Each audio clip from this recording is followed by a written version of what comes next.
Chapter 14. Old Diamond.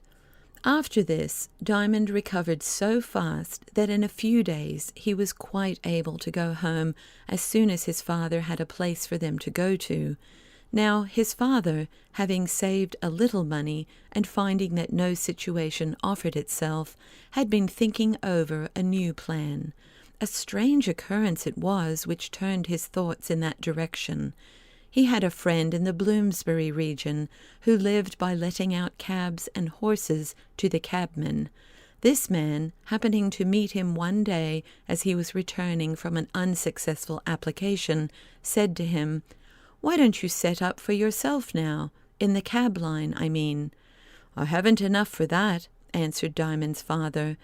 "You must have saved a goodish bit, I should think. Just come home with me now and look at a horse I can let you have cheap. I bought him only a few days ago, thinking he'd do for a hansom, but I was wrong. He's got bone enough for a wagon, but a wagon ain't a hansom. He ain't got go enough for a hansom. You see parties as takes hansoms want to go like the wind, and he ain't got wind enough, for he ain't so young as he once was. But for a four-wheeler as takes families and their luggages, he's the very horse. He'd carry a small house any day. I bought him cheap, and I'll sell him cheap." "Oh, I don't want him," said Diamond's father. "A body must have time to think over an affair of so much importance. And there's the cab, too. That would come to a deal of money." "I could fit you there, I dare say," said his friend. "But come and look at the animal anyhow."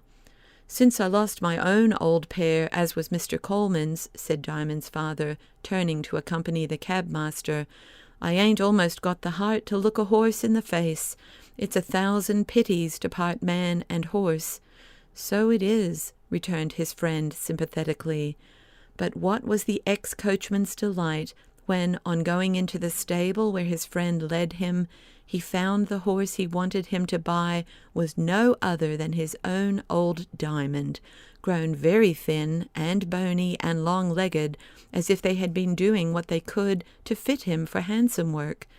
"He ain't a handsome horse," said Diamond's father indignantly. "Well, you're right. He ain't handsome, but he's a good un," said his owner. "Who says he ain't handsome? He's one of the handsomest horses a gentleman's coachman ever druv," said Diamond's father, remarking to himself under his breath, though I says it as I shouldn't, for he did not feel inclined all at once to confess that his own old horse could have sunk so low. "Well," said his friend, "all I say is, there's an animal for you as strong as a church, and'll go like a train, leastways a parley," he added, correcting himself.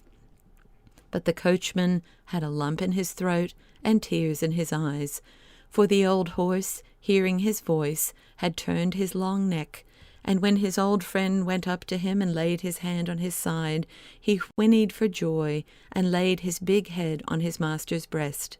This settled the matter. The coachman's arms were round the horse's neck in a moment, and he fairly broke down and cried. The cabmaster had never been so fond of a horse himself as to hug him like that, but he saw in a moment how it was. And he must have been a good-hearted fellow, for I never heard of such an idea coming into the head of any other man with a horse to sell. Instead of putting something on to the price, because he was now pretty sure of selling him, he actually took £1 off what he had meant to ask for him, saying to himself it was a shame to part old friends. Diamond's father, as soon as he came to himself, turned and asked how much he wanted for the horse. "I see you're old friends," said the owner. "It's my old Diamond. I liked him far the best of the pair, though the other was good. You ain't got him too, have you?" "No, nothing in the stable to match him there." "I believe you," said the coachman, "but you'll be wanting a long price for him, I know." "No, not so much. I bought him cheap, and, as I say, he ain't for my work." The end of it was that Diamond's father bought old Diamond again, along with a four-wheeled cab, and as there were some rooms to be had over the stable, he took them, wrote to his wife to come home, and set up as a cabman.